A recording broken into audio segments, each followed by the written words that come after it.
Now, check this out here.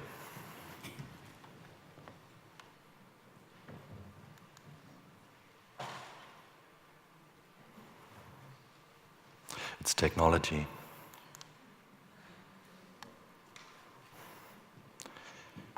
It doesn't want to. There you go. Listen.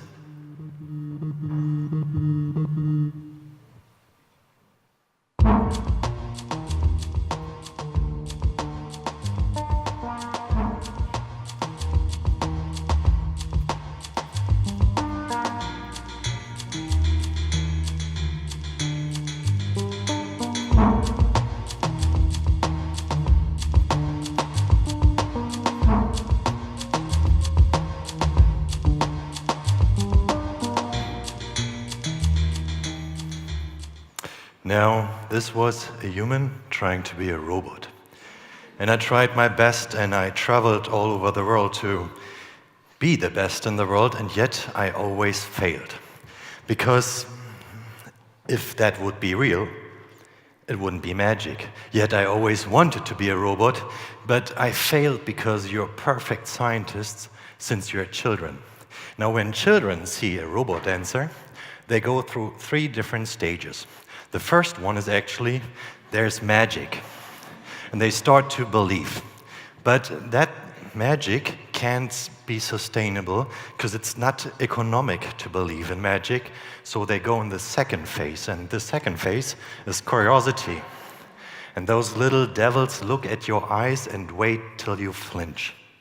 And sooner or later you will flinch, and that's the moment when they know they have been tricked and fooled. And when they're tricked and fooled, they walk down the road of depression. Now, they do this continuously. You don't need to feel pity, because they do this with Santa Claus and their first love. They always try to search for the next magic till they become you. Now, and then there is no magic left, but that is not really true. Because for all of us, it is immanent to us to believe in magic, no matter how surreal it is. So the next magic that there still exists is the last god on planet Earth. And again, it is you. Now, this is a human conference, and we just came to the conclusion that you're magic. Who? You. So it might be a little biased, but yet we don't really understand why the feelings and the sensations are so weird and so rich, and how to recreate it. Today, I would like to recreate it and slice it into pieces and show you that it has been just a conjuring trick that we can rebuild mathematically. Then I guide you through depression, and at the end I would like to show you that there might be new magic that we could believe in. Now, today I don't try anymore to be a human that becomes a robot. I do the opposite. I code little programs that behave ultimately human as they do art. So why this whole travesty?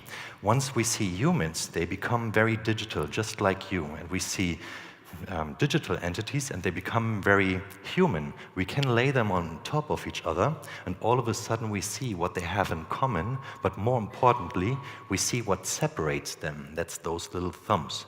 Those thumbs make a machine, and a human, because they're irreplaceable.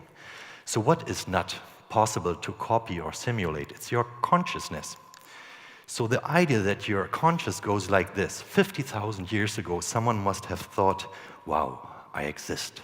And then, after this mother of all discoveries, he thought, well, now I can also decide that I don't like this, so I start to design. But I can't do it on my own, so I ask others. We invented communication. Now, I can't tell everything, so I dance and sing. We invented art. And then we thought, I do know that I exist, but I do know that I have no clue why. So I have to ask someone, another existence. So it is the holiest idea of our mental model. So we thought, let's simulate exactly this. We build a robot that only thinks about himself. This is a digital body, and we placed a little camera on top of it. So imagine it's just like mine. In here, there's somewhere thinking, and here's a sensor.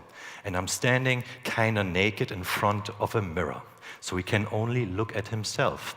And on the back of his body, you see a little monitor that is fed by artificial intelligence, continuously trying to find out who he is. And that is his name, is Narciss. So it's probably the most useless machine ever created.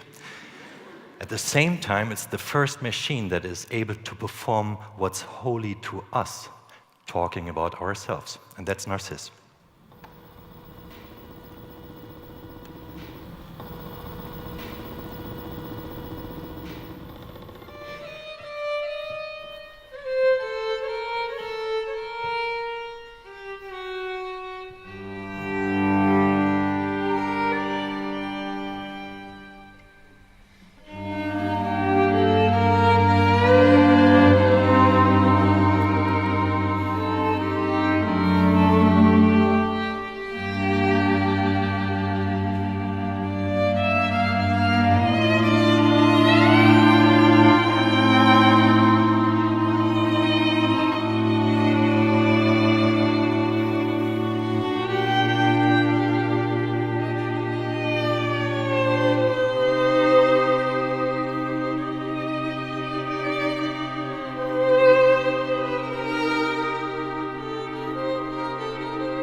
Well, yeah, the idea that you just speak and think about yourself is possible to simulate, so it can't be the big sensation.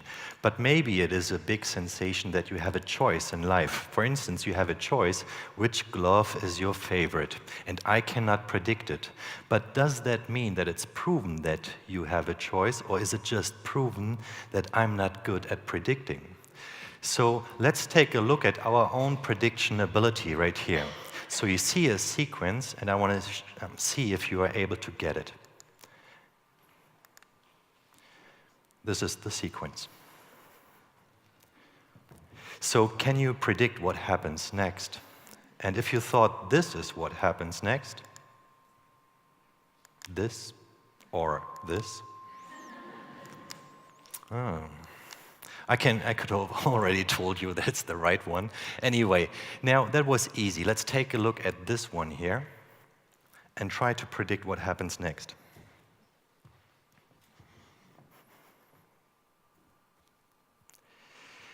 Try to predict, and now, can you raise your hand if you think this is the next thing that would have happen? Okay. Please try to concentrate and try to predict this here.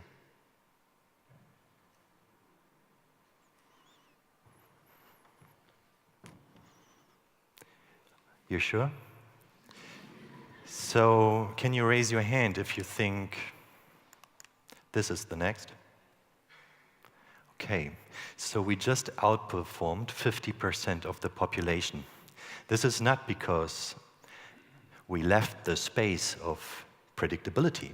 We just left the space of human predictability. Because what's interesting here is that this easy circle for the machine never existed. I wrote all 3 codes, and they are equally simple. But it's just that we need patterns, the machine doesn't need them. So the same here, I have an assumption that those organisms follow a certain agenda, a motif. And because of that, they leave patterns and traces in space. No, a machine is not able to understand what's an agenda or motive, but they are able to understand what are traces and repetition. Same with this organism here. As this guy is trying to keep up with machines, he kind of repeats and leaves patterns that are traceable. And Charlie Chaplin actually knew that the moment you try to optimize yourself and compete with machines, you will be swallowed by a machine. And that is the moment you get outperformed. So I want to introduce you to our next artwork that we will release in 2019. And it's a mirror. You basically see yourself waving your hand, but it's a mirror with a little camera on top of it. And it's a digital television you're actually looking at, and you see what you do in 5 seconds. So we basically continuously predict what you're going to do next. Because we have that assumption that every day you stand in front of the mirror, you're not as creative as you think. You're 15 minutes late to work and you're here and it knows it brushes your teeth. You then get upset and you do a little move to get out of it. This will be recorded and next time it's not a surprise anymore. So I question how much we are actually creative and how much we're actually able to find new decisions. Now, the same goes with this clicker. I can't predict.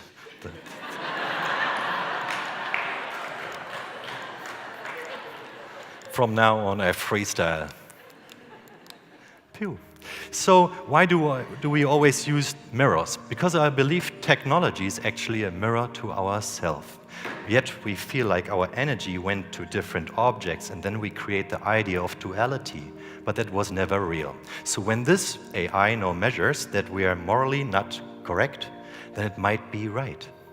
Maybe just like consciousness, like our will to have a choice, also morals are just an illusion. And this is now the part where the depression kicks in. But I believe we found by accident a little solution. Now, it goes like this. You can teach machines nowadays, like classical paintings, and then ask this machine to give me another new painting, and this has been sold for 500,000 euro. But it's kind of lame, because who cares about the data of others, the software of others, and the art market? There's no human narration in here. So we thought, wouldn't it be cool if we feed this machine with paintings from children? So we could basically see a street with cars, but all of a sudden the cars become fishes. It's completely surreal what they paint. So we picked some paintings, a couple of thousands, and feeded them into a machine. And then we asked this machine, please use the style of children and redraw this. And this is what came out. Now take a look at the shape and the color choice. There is no color choice. The machine is actually asked, show me the colors of children. And what it gives you back is every color. But what is the shape? Nothing, completely broken. And here, that's the worst. It's just a copy, again, with complete blurred out colors of gradients. So yes, it is possible to recreate Picasso 60 times a second. And you get no results with this guy. And this is kind of sensational, and I do believe it is because he doesn't follow a certain motif. He doesn't have a certain agenda. Just his source agenda is so rich that he doesn't leave trackable traces. That means that the future, actually, of magic is a future that we have to defend. What does that mean concerning outperforming consciousness? It means if he says he's a bunch of electronics sitting on a table and just simulated your consciousness, then this is only because everything you know about yourself fits into an Excel sheet.